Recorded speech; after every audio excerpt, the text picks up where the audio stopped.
केंद्रीय कृषि मंत्री नरेंद्र सिंह तोमर के चुनावी मैदान में आने से कोई क्रांति नहीं आई है। दिमनी विधानसभा क्षेत्र के 100 गांव के नाम नहीं जानते होंगे। केंद्रीय मंत्री कांग्रेस के दिमनी विधायक रविंद्र सिंह तोमर ने पत्रकारों से चर्चा करते हुए कहा, अफवाहों के दम पर राजनीति करना लोकतंत्र में पाप है। विधायक तोमर ने कहा कि उनके विषय में अफवाह फैलाई जा रही है, वह केंद्रीय मंत्री के सामने चुनावी जंग में बैठ जाएंगे। श्री तोमर ने इनका खंडन करते हुए कहा कि वह कांग्रेस के सिपाही है, पार्टी के आदेश पर तन मन धन से चुनाव लड़कर पार्टी को जिताएंगे। अप्रत्यक्ष रूप से 3 चुनाव केंद्रीय मंत्री से ही लड़े थे। दिमनी में पार्टी द्वारा किसी दूसरे प्रत्याशी को उतारने पर कहा कि तब भी रविंद्र सिंह तोमर पार्टी की जीत के लिए काम करेंगे। भाजपा ने केंद्रीय कृषि मंत्री नरेंद्र सिंह तोमर को दिमनी में उतारा है और चुनाव में कांग्रेस के अभी प्रत्याशी घोषित नहीं है। Bureau report. कांग्रेस की सूची जारी होने में भाजपा कह रही है कि कांग्रेस अभी डर रही है, तो अब आचार संहिता में की सूची जारी नहीं, डरने और उसका कोई प्रश्न नहीं है। सूची तैयार है, नवरात्रि के पहले दूसरे दिन आ जाएगी सूची। पूरी इसलिए आ गई कि मैं मिशनरी रूप में काम कर रहा हूँ दिमनी में। मिशन के तरीके से मेरा काम है और मैं पहले भी कह चुका हूँ आप साथियों से कि हमारा परिवार है, मैं पत्रकार रहा हूँ, मीडिया के साथी हमारे परिवार के सदस्य हैं। आप इस बात को अच्छी तरह जानते हैं कि भय किससे लगता है, जो ज़मीन पर होता है, जो मजबूत होता है। हमारी गाड़ी की डिग्गी खोलोगे तो उसमें बुढ़िया बिस्तर निकलेंगे हमारे। 24 घंटा में जनता में रहता हूँ, जहाँ शाम हो जाती वहीं सो जाता हूँ। हमारे साथी बैठे इधर पूछ लो, और रूखी सूखी रोटी खा करके ही अपना काम चला लेता हूँ। कोई हमें 56 प्रकार के भोजन नहीं चाहिए। तो जो आदमी ज़मीन पर 24 घंटे खड़ा है तो उसकी तो चिंता करनी पड़ेगी। भारतीय जनता पार्टी को किसको लाना है किसको नहीं लाना है वो उनका विषय है, हम तो अपना काम कर रहे हैं। भाजपा का सवाल है, एक ही हो गई ना, बात तो एक ही हो गई कि ये चर्चा अगर है तो जो हमारा समर्थक है वो कम से कम परेशान तो होगा उस चीज़ के लिए। तो मैं उसका खंडन आपके माध्यम से, क्योंकि ये मीडिया ऐसा माध्यम है जिससे हमारी बात आसानी से लोगों तक पहुंचेगी, इसलिए मैं ये बात कह रहा हूँ। नहीं, प्रत्याशी की बात ही नहीं मैं कर रहा हूँ, मैं कांग्रेस का सिपाही बता रहा हूँ अपने आप को। मैं ये बिल्कुल नहीं कह रहा हूँ, क्योंकि कांग्रेस का निष्ठावान आदमी हूँ और मैं जहाँ भी रहा हूँ, ऐसा नहीं है। जहाँ मैंने भारतीय जनता पार्टी में उस समय काम किया तो हमने ये नहीं किया भागने दौड़ने का, लेकिन ईमानदारी से जनता के साथ मैंने बहुजन से चुनाव लड़ा। लेकिन आज मैं कांग्रेस का हूं और अब जीवन भर कांग्रेस में काम करूंगा, क्योंकि कांग्रेस ने हमें जो सम्मान दिया है, जनता ने जो हमें सम्मान दिया है, ये दोनों के हम ऋणी हैं। करना जरूरी है, पहले हम नहीं करते थे एक्सप्लेन, लेकिन अब हमें करना जरूरी है। इलेक्शन का दौर है और भारतीय जनता पार्टी के पास कोई फंडा नहीं बचा। केवल लोगों को भ्रम उत्पन्न करके वो केवल अपना उल्लू सीधा करना चाहते, इसलिए ये स्पष्ट करना जरूरी है। मैं आप खंडन कर रहा हूँ इसका। मैंने जब से भारतीय जनता पार्टी छोड़ी है तब से नरेंद्र सिंह जी से हमारी कोई बातचीत नहीं होती है, ना हमारा कोई संपर्क उनसे होता है। और इवन हम, सही बात ये है कि हम MLA हैं, लेकिन हमें सम्मान सहित जो है कई बार उद्घाटन होते हैं, कई बार अभी 3 साल में हुए, लेकिन हमें सम्मान सहित बुलाया नहीं गया। मैं वहाँ नहीं गया क्योंकि हम स्पष्ट राजनीति करते हैं। हम सेटलमेंट वाली राजनीति ना हमें पसंद है। और आपने 15 साल से देखा होगा एक ही ऐसा नेता है मुरैना जिले में और पूरे चंबल में। मैं अपनी तारीफ नहीं कर रहा हूँ, लेकिन मेरी आत्मा इस बात को आत्मा को पहचान लेती है। सेटलमेंट की राजनीति इसलिए नहीं कर रहा हूँ कि सबसे बड़ा पाप तो यही है कि हम जनता को धोखा दें। ये बिल्कुल मिथ्या है, झूठ है। और मैं फिर कह रहा हूँ कि पूरी ताकत से, लगन से, मेहनत से, ईमानदारी से चुनाव लड़ूंगा और जीतूंगा, क्योंकि दिमनी की जनता चाहती है हमको दिल से और हम जनता को चाहते हैं, इसलिए कोई विषय नहीं है। कि अक्सर ये मार्केट में चर्चा हमने देखी है, अफवाहें फैला रहे विरोधी कि रविंद्र सिंह तो जो बैठ जाएंगे चुनाव में। ये कोई प्रश्न नहीं है भाई, मैं कांग्रेस का सिपाही हूँ, मैं क्यों बैठ जाऊँगा? नहीं, लेकिन हमें इसका खंडन करना है, क्योंकि सबसे बड़ी बात है कि राजनीति की सच्चाई सामने आनी चाहिए।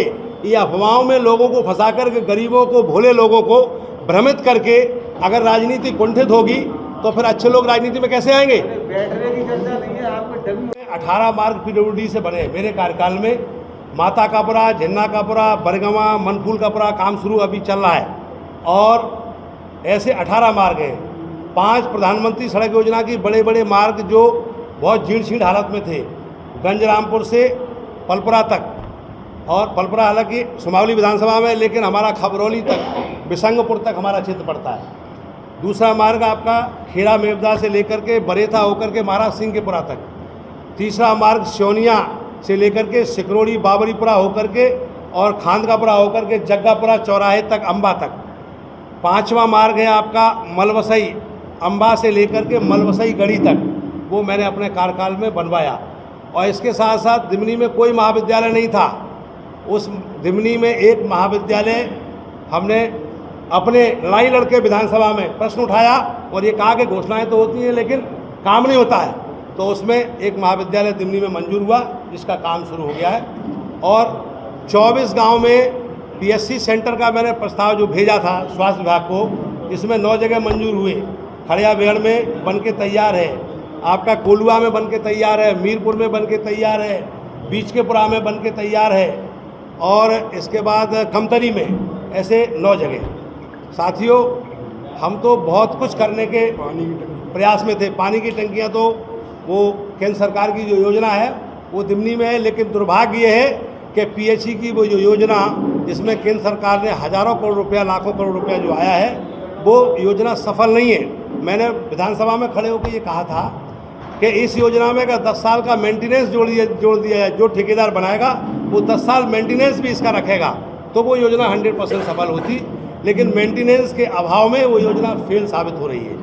तो साथियों, बहुत सारे काम हैं ऐसे। विधायक जी, आपसे सवाल कि उस समय 42 रोडों का ये कहा था, बड़े गांव पे एक मगोड़ा पार्टी हुई भारतीय जनता पार्टी की, उसमें ये कहा था कि विधायक जी हमसे मिलने नहीं आए, तो विधायक जी काहे के लिए मिलने जाएंगे।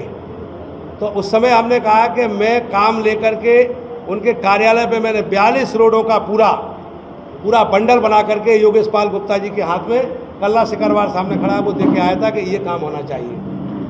उसमें उस सड़क में एक भी काम नहीं, 42 रोड, उसमें ये लिख करके भेजा गया शासन की तरफ से कि बजट के अभाव में ये आपके काम वापस किए जाते हैं। उसका रिकॉर्ड है हमारे पास। और जैसे ही चुनाव मैदान में आ गए तो दिमनी की याद आ गई। तो ये चलेगा नहीं। जनता जानती है इस बात को कि बहुत ज़्यादा चपलता की राजनीति अब चलने वाली नहीं है कि आप कहीं मंच लगाओ और जादू की छड़ी घुमाओ और काम हो गया। जनता के बीच में जो जाएगा, कांग्रेस ने हमें विधायक बनाया और सम्मान दिया। मैं मरते दम तक कांग्रेस पार्टी का सिपाही रहूँगा, काम करूँगा। और रहा सवाल चुनाव का, पार्टी का आदेश होगा तो पूरे मन से, तन से, धन से, जितनी भी मेरी क्षमता है चुनाव लड़ूंगा। केंद्रीय मंत्री जी का कोई नया ये नहीं है कि वे नया कोई क्रांति आ गई दिमनी में आ गई, तो क्योंकि इससे पहले 15 साल से मैं राजनीति कर रहा हूँ। 3 चुनाव मैंने लड़े, तीनों चुनाव में चेहरा वो किसी और को बनाते थे, लेकिन पीछे से पूरी ताकत उस कैंडिडेट को देने का कोई काम करता था, वो नरेंद्र सिंह जी करते थे। और ये राजनीति है, इसमें मैं बिल्कुल उसकी बुराई नहीं मानता हूँ, किसी को नहीं मानना चाहिए कि भाई उनकी पार्टी भारतीय जनता पार्टी है, वो उसके लिए काम करेंगे। हम कांग्रेस में काम कर रहे हैं तो कांग्रेस के सिपाही है, तो हमें भी जनता के लिए काम करना है। तो इसलिए ये आज मैं इसका खंडन कर रहा हूँ। और कतई मैं समझता हूँ कि ये भ्रम की स्थिति जो उत्पन्न करके भारतीय जनता पार्टी जिस प्रकार का माहौल बनाना की कोशिश में रहती है, कम से कम दिमनी में तो नहीं बनेगा।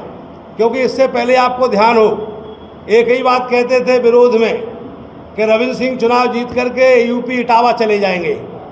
मैं 2.5 साल से विधायक हूँ, एक भी दिन गैप नहीं है हमारा।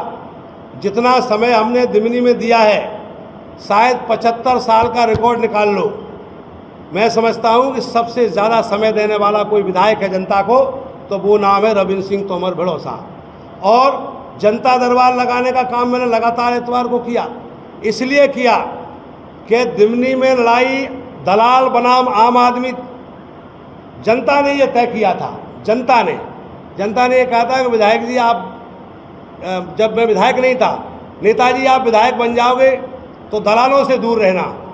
मैंने ये काम भी साथियों किया है। मैंने आम जनता को सम्मान दिया है, आम जनता को अपने नज़दीक जोड़ा है। और इतवार के दिन जब मैं जनता दरबार लगा के बैठता हूँ तो आम आदमी आता है, कई बार हमारे पत्रकार साथी भी जाते हैं वहाँ, देखते हैं कि आम आदमी जो अपने मुंह से बात कह नहीं पा रहा है वो भी हमारा हाथ पकड़ के ये कहता है विधायक जी ये काम है, तो मैं बहुत प्रेम से उसकी बात सुनता हूँ और पूरे मन से मैंने उसका काम करने की कोशिश की। और मैं आपको एक निवेदन और करना चाहता हूँ, केंद्रीय मंत्री जी जैसे ही घोषणा हुई कि दिमनी में चुनाव लड़ना